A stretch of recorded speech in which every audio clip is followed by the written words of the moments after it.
बताए बंदवाला जी भाई, वो कह रहे हैं कि ये तो सिर्फ झांकी है, उड़ान अभी बाकी है और जब योगी आ जाएं मंच पर तो उसके बाद तो उड़ान तय है। पूरी कौरवों की सेना उतार भी ले तब भी सरकार बनेगी हमारी ही, मैं कह देती हूँ। ज्ञान तप और मोक्ष की धरती बिहार का क्या हाल कर दिया इन्होंने। ये तो पूरी लड़ाई विनाश बनाम विकास की है। ये कहते हैं जय श्री राम होगा। अरे हमारी तो संस्कृति रही है जय सिया राम की। श्री राम कहाँ से आ गए? सिया को आपने छोड़ दिया। अरे जो छठ के नाम पे दिखावे पंथी बड़बोले पंथी से बाज नहीं आ रहे, नकली यमुना बहा रहे हैं, वो कुछ भी कर सकते हैं। जहां तक बात रही भ्रष्टाचार और करप्शन अपराध की, तो मैं फिर से गिनाने लगूंगी आंकड़ों के साथ। क्षमा कीजिएगा, मैं बैठती हूँ। नहीं बिल्कुल बोलिए भाई, बिल्कुल मधुबाला जी बोलिए, इसमें क्षमा मांगने की कोई जरूरत नहीं है, बोलिए। नहीं, क्योंकि आपके यहाँ से कहा समय की थोड़ी कभी कभी बाध्यता रहती है, बोले। जी, मैं तो क्षमा प्रार्थी हूँ कि मैं विलंब से जुड़ी, थोड़ी नेटवर्क का इश्यू था। बट मैं आपको ये बता दूं कि विश्व की शिक्षा की राजधानी जिसे संदेश दिया, लोकतंत्र का संदेश दिया बिहार ने। बिहार वैशाली जननी रहा है। शिक्षा का संदेश, हम नालंदा विश्वविद्यालय की बात करें या विक्रमशिला की बात करें, और वहां पे क्या हाल बना दिया है, क्या हाल ये डबल इंजन की सरकार ने कर दिया है। युवाओं के भविष्य की बोली लगा दी गई है। पेपर माफियाओं और सत्ता की हमजोली जो है, भर्ती हो या प्रवेश परीक्षा हो, हर का मोल लगाया है। हर पेपर को लीक कराया इन्होंने। GR की जो रिपोर्ट है उसमें उसके आंकड़े अगर आप देखेंगे, आप ये कह रहे हैं कि AC चल रहा है मस्जिदों में और स्कूलों की मैं बात बताऊं, सिंगल टीचर स्कूल बिहार में 2637 ऐसे विद्यालय हैं जहां सिर्फ एक शिक्षक है। अब आप बता दीजिए कि एक शिक्षक स्कूल में कहाँ का डाटा लेके आई हैं जी। आप जाइए धरातल पे उतरिए, मैंने देखा है। मैं धरातल पे, आप मुझे बोल लेने दीजिए ना, मैंने आप में नहीं बोला, सुन लीजिए ना, रख लीजिए ना। अरे टेंशन से बिल्कुल गलत नहीं, मैं आंकड़े GR की रिपोर्ट दे रही हूं। आप चलिए, आप धरातल पे, मैं सोर्सेज दिखाऊंगी आपको, विद्यालय है, मैं सोर्सेज दिखाऊंगी। आप मुझे बोल लेने दीजिए ना, समय की कमी है। मैंने आपको नहीं टोका, क्यों बर्दाश्त नहीं हो रहा आप लोगों को? मैंने नहीं टोका आपको, प्लीज प्लीज आप मुझे बोल लेने दीजिए। बिल्कुल बिल्कुल झूठ नहीं बोलते हैं, झूठ तो NDA जुमले आप 15 लाख आएंगे आगे बिहार में, 15 लाख सबने देखा है जी। रिया चीनी मिल से दूसरी चीनी की चाय पियेंगे, बिलियन चाय, जुमलेबाज, 1.25 लाख करोड़, 1.25 लाख जुमला शब्द आया कहाँ से? जुमला शब्द आया कहाँ से? जुमला शब्द आके आया। बिल्कुल गलत नहीं। आपको तो हर चीज गलत लगता है, आपको तो हर चीज, अगर सच्चाई दिखाई जाती है तो आपको वो गलत लगता है। आपके समय में पलायन हुआ था, हमारे समय में लौट रहे हैं, क्यों लौट रहे हैं? जी, कोविड में दिख गया कौन लौटा और कितने लोग। आपने ये कोविड में 19-20 में। अच्छा संगीता एक मिनट, मधुबाला जी को अपनी बात कंप्लीट कर लेंगे, उसके बाद मैं आपके पास आ रहा हूँ। संगीता 1 मिनट। अब भाई देखिए, 2014 के वादे या जुमले पर मत जाइए। अब जहां पर आप 25 में बैठे हैं और 29 की तैयारी एक बार फिर से बीजेपी कर चुकी है पूरे देश के हिसाब से, उनकी नीति रणनीति। वापस लौटिए भाई, वापस लौटिए, आइए मुद्दे पर, बिहार पर आइए। Sangeeta 1 minute, Sangeeta 1 minute. हाँ मधुबाला जी प्लीज कंप्लीट जल्दी से। आपकी रिपोर्ट है, बिल्कुल नहीं। टीचिंग करती है वहाँ पे, बिल्कुल 0 स्कूल। राज्य में 117 स्कूल ऐसे हैं जहाँ कोई छात्र नहीं पढ़ता है, और देखिए स्कूलों में हुआ है, क्या स्थिति आपने बनाई थी। लड़कियां स्कूल नहीं जाती थी पढ़ने के लिए, प्राइमरी स्कूल। अच्छा अब जरा दोनों लोग शांत हो जाइए, ठीक है, हो गया भाई, हो गया। अब यहाँ पर एक दूसरे के साथ नहीं बोलना है लगातार, बीच में अगर आपको काउंटर करना है छोटे काउंटर रखिए। संगीता और मधुबाला जी दोनों लोग शांत हो जाए भाई। हो गया संगीता जी हो गया भाई। अरे भाई धारा प्रवाह मत बोलिए, इतना तो आपके नेता भी नहीं बोलते। हालिया रिपोर्ट ने बिहार में उच्च शिक्षा की दुर्दशा को उजागर किया है। ग्रॉस एनरोलमेंट रेशियो यानी कुल जी आपकी बातों में आने वाली जनता नहीं है, जनता ने आप लोगों को देखा राज्य की है। ठीक है संगीता जी हो गया भाई, हो गया संगीता जी हो गया। अरे भाई संगीता जी आवाज नहीं आ रही है क्या? तो मैं दोनों की आवाज बंद करूंगा। संगीता जी, मधुबाला जी, अरे भाई संगीता जी मेरी आवाज आ रही है मैडम? मधुबाला जी आप भी शांत हो जाइए। मधुबाला जी आप भी शांत हो जाइए भाई। प्रमोद जी अब हो गया। हाँ बातें मत बनाइए और आप लोग भी जरा धारा प्रवाह मत बोलिए भाई। नहीं चुनावी रैली नहीं चल रही है, भाषण नहीं चल रहा है madam please. Sangeeta ji please भाई बहुत हो गया। संगीता जी बहुत हो गया भाई, ऐसा नहीं। संगीता जी हो गया, बहुत ज्यादा हो गया। नहीं अब इतना ज्यादा नहीं प्लीज।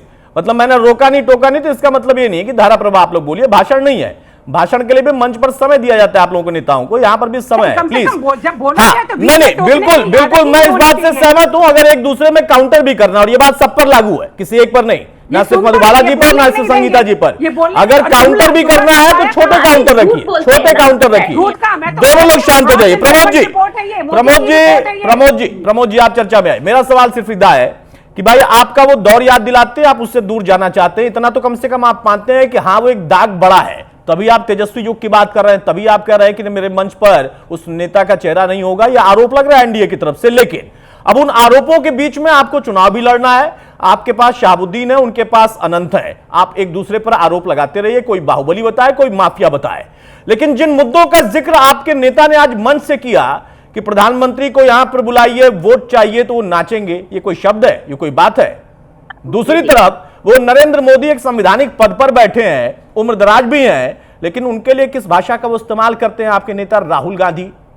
माफ करिएगा, आपके नेता इसलिए बोल रहा हूं क्योंकि गठबंधन के सबसे बड़े नेता है, या नहीं मानते हैं उनको? तेजस्वी को बड़ा नेता मानते हैं। उन मुद्दों का जिक्र होना चाहिए, बिल्कुल होना चाहिए। आप कहिए कि 20 साल का हिसाब चाहिए, देना पड़ेगा बीजेपी और जदयू को, बिल्कुल देंगे। लेकिन आप उन मुद्दों का जिक्र करेंगे जो कि देशव्यापी मुद्दे हैं, उनको बिहार में ले आए। उन मुद्दों का जिक्र आप करने लगे जिनका कोई लेना देना यहां पर नहीं, और वहां पर आप छठ को भी ले आए। आपने कहा कि छठ का प्रोपेगेंडा सोशल मीडिया पर भरमार लग गई, और आपको पता है कि उनका सोशल मीडिया कितना स्ट्रांग है। क्यों आपके नेता उन मुद्दों से बच नहीं पा रहे? और योगी ने जाकर उसी जगह पर टारगेट किया। आपको लगता है कि सिर्फ एक योगी से ही आपको बचना है, या पूरी बीजेपी की स्टार लिस्ट आपके लिए भारी पड़ेगी, क्योंकि वो मानकर ऐसा बैठे हैं?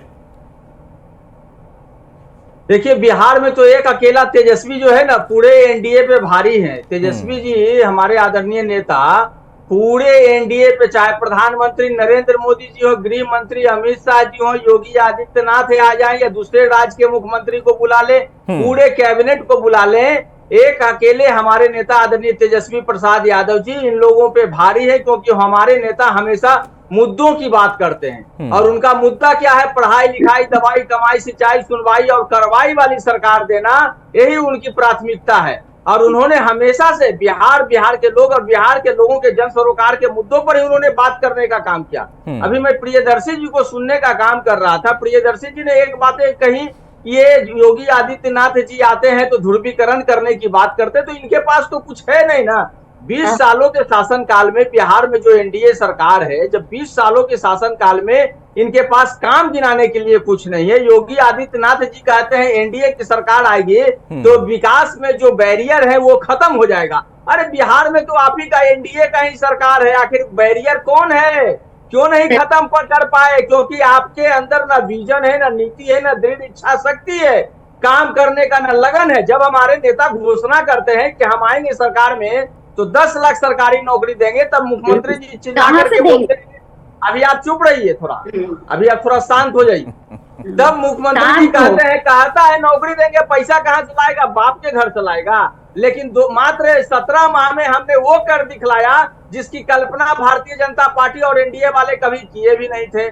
हमने 5 लाख सरकारी नौकरी दिया, 3.5 लाख प्रक्रियाधीन किया, 4.5 लाख नियोजित शिक्षकों को राजकर्मी का दर्जा दिया, IT policy, tourism policy, sports policy लाने का काम किया। इन्होंने क्या किया, इन्होंने बिहार को अंतिम पंक्ति पे खड़ा करने का काम किया।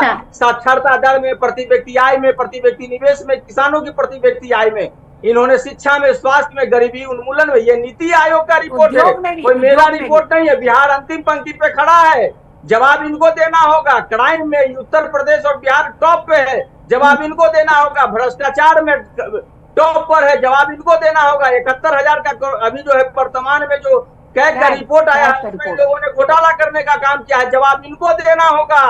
क्योंकि 20 सालों से नकारा, निकम्मी, खटारा और नकलची सरकार बिहार में बैठी हुई है। हमारे नेता जो घोषणा करने का काम करते हैं उसको ये लोग नकल, पहले कहते हैं कि नहीं नहीं बिजली फ्री नहीं देना चाहिए और बाद में नकल करने का काम करते हैं। हमारे नेता ने कहा कि हम सामाजिक सुरक्षा पेंशन 1500 देने का काम करेंगे। ये शुरू में कुछ नहीं कहते हैं, बाद में 1100 रुपया करने का काम करते हैं जब चुनाव नजदीक आ जाता है। माई बहन मान योजना के तहत हमारे नेता ने कहा कि हम 2500 रुपया प्रत्येक महिलाओं के खाते में देने का काम करेंगे। इन्होंने जो है 10,000 रुपया देने का काम किया। तो इनके पास ना इच्छा शक्ति है ना दृढ़।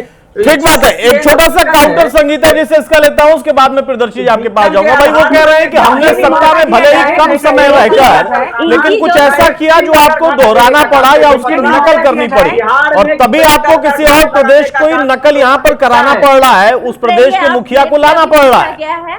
मैं बताती हूँ जल्दी जो इस तरह से बहुत अच्छी तरह से ये भाषण दे रहे हैं, इनको अपना जंगल राज नहीं याद आ रहा है ना? किस तरह वर्तमान जंगल राज में पूरा बोल लीजिए, वर्तमान महाराक्षस राज। अरे वर्तमान तभी तो आपने वहाँ पहुँचाया था और हमने कहाँ पहुँचाया वो देखिए। अरे आपने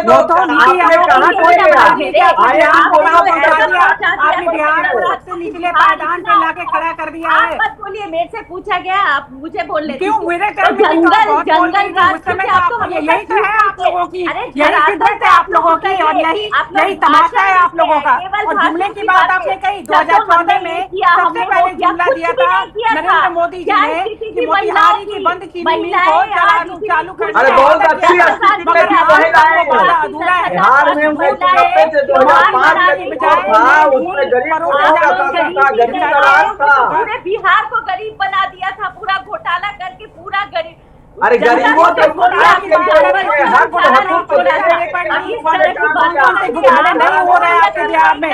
कौन कौन से घोटाले नहीं हो रहे हैं? बेशुमार हो रहा है, बेइंतहा गरीबी है आपके यहाँ, बेतहाशा पलायन हो रहा है आपके यहाँ। क्या क्या कहा जाए? बेतहाशा पलायन, बेइंतहा गरीबी, बेशुमार अपराध हो रहा है और अपराधी जो है वो सरकार की देन हो रही है। आपने जो झांसे में रखा है, युवाओं को झांसे में रखा है, प्राइवेट कंपनी में नौकरी पाने वाले को 15,000 की सैलरी मिलेगी, कभी इसके लिए कुछ नहीं हुआ। युवाओं को नहीं हुआ, करोड़ के लिए नहीं किया गया। वादा है, सिर्फ वादा वादा वादा, झूठ जुमला, यही तो किए एनडीए सरकार ने और डबल इंजन की सरकार ने। पिछले 20 वर्षों में नाम बड़े और दर्शन खोटे, खोटे खोटे दर्शन खोटे।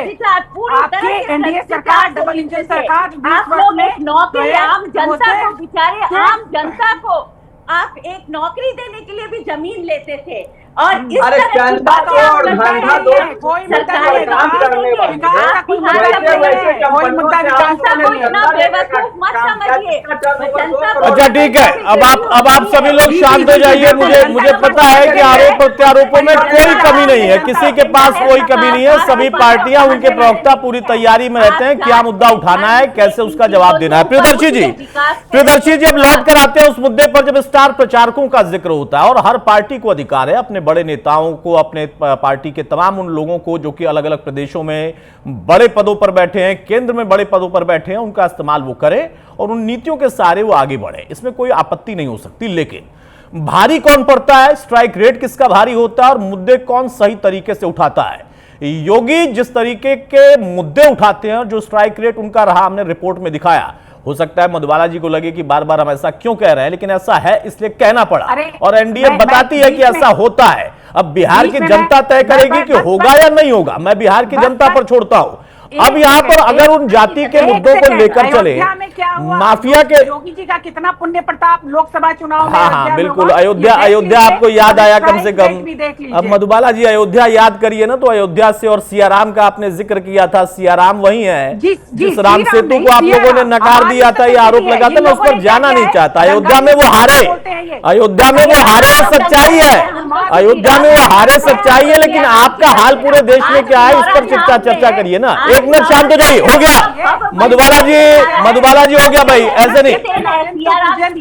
मधुबाला जी, मधुबाला जी, मधुबाला जी भाई भाषण नहीं please.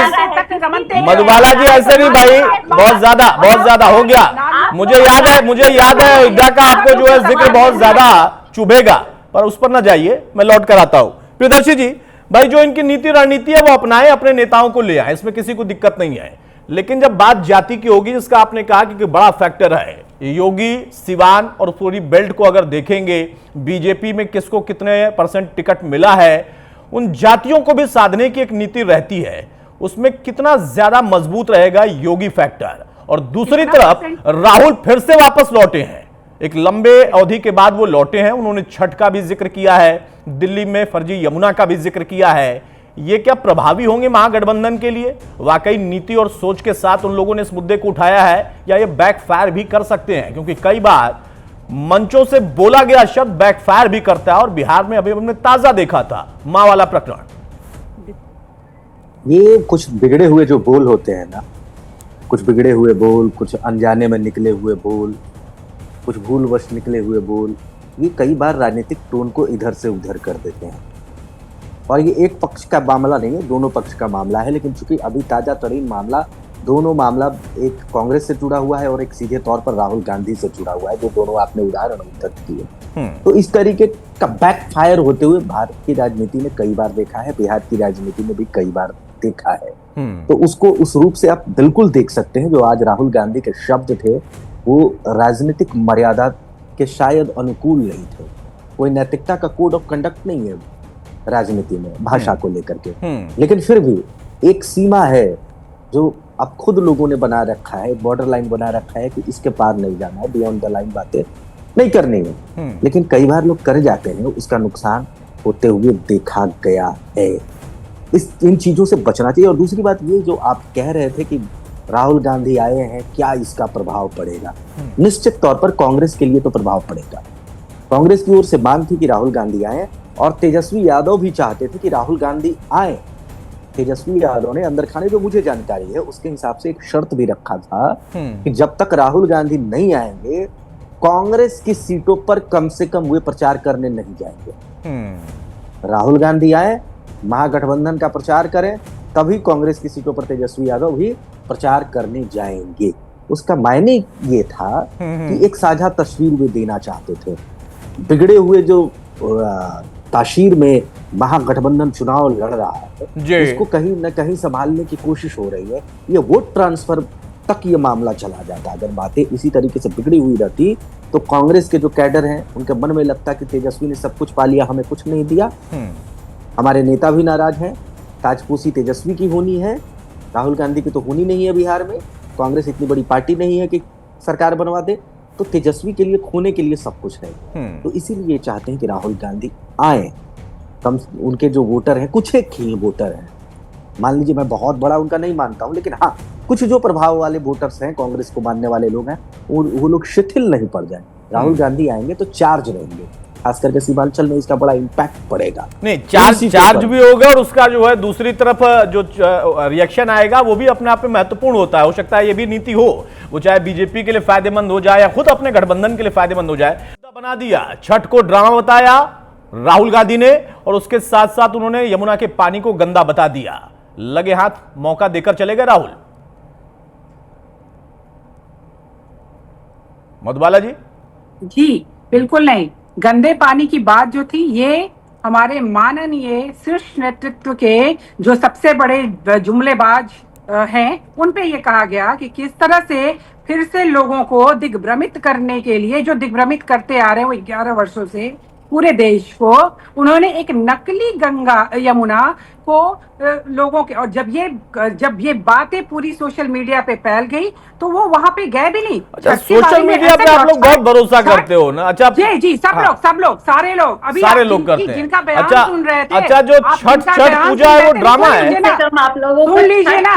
Madhubala ji, Madhubala ji, Madhubala ji, Chhath Puja drama है। छठ पूजा, जी हाँ, दुनिया की, सिर्फ बिहार की नहीं, मैं कहती हूँ, मैं खुद छठ करती हूँ। ड्रामा दुनिया करती की हैं फिर में आप। इतना कठिन और इतने लंबे फास्ट कहीं नहीं होता, और इतने बड़े पैमाने पे कहीं से कोई नहीं। प्रकृति की पूजा है, और प्रकृति यानी कि साफ जल। हम आज ग्लोबल वार्मिंग की बात कर रहे हैं, हम कहते हैं क्षितिजल पावक गगन समीरा, पंच तत्व से बना शरीरा। तो क्षिति जल पावक, ये साफ जल की बात हो रही थी, कहीं ये छठ की आस्था को लेकर के नहीं। अब भाई ड्रामा तो उन्होंने ही बोला ना, बीजेपी ने उसको मुद्दा बना दिया। अब आपके स्टार प्रचारक, वो चाहे बीजेपी के हो, वो चाहे आपके हो, अगर आपके स्टार प्रचारक वाकई इन मुद्दों को उठाकर कुछ फायदा पहुंचाते हैं, तब तो आप लोगों के लिए नीति रणनीति ठीक है। तो है ही, लेकिन और अगर वो भारी पड़ जाए, बैकफायर कर जाए, तो फिर नुकसानदेह भी होगा। प्रमोद जी, बहुत संक्षेप में छोटा सा काउंटर, बिल्कुल समय नहीं है, बहुत छोटा काउंटर। प्रमोद जी, भाई स्टार प्रचारक राहुल गांधी भारी न पड़ जाए। बिहार में जो मुद्दे हैं, बिहार के परिप्रेक्ष्य में बिहार के लोगों के जो ज्वलन समस्याएं हैं, वो मुद्दे इस चुनाव में हैं, और हमारे नेता आदरणीय तेजस्वी प्रसाद यादव जी लगातार उन मुद्दों को उठाते रहे हैं। ठीक बात है, उन्हीं मुद्दों को उठाना भी चाहिए। उन्हीं मुद्दों को उठाकर अगर आप जीत हासिल करते हैं तो उस पर काम करना पड़ेगा, जो नहीं हुआ है। लेकिन बाकी मुद्दे उठाएंगे तो घिर जाएंगे। बहुत शुक्रिया संगीता जी आपका, प्रमोद जी आपका, मधुबाला जी आपका, प्रियदर्शी आपका। तो राहुल, या फिर कहें कि महागठबंधन के स्टार प्रचारक मोर्चा संभाल चुके हैं, लेकिन सामना है योगी से या फिर बीजेपी के स्टार प्रचारकों से, और वहां से वो मुद्दे उठाए जा रहे हैं जिसमें बुलडोजर भी है, नीति रणनीति और उत्तर प्रदेश मॉडल भी है। कौन सा ज्यादा प्रभावी होगा, इसके लिए इंतजार करना पड़ेगा।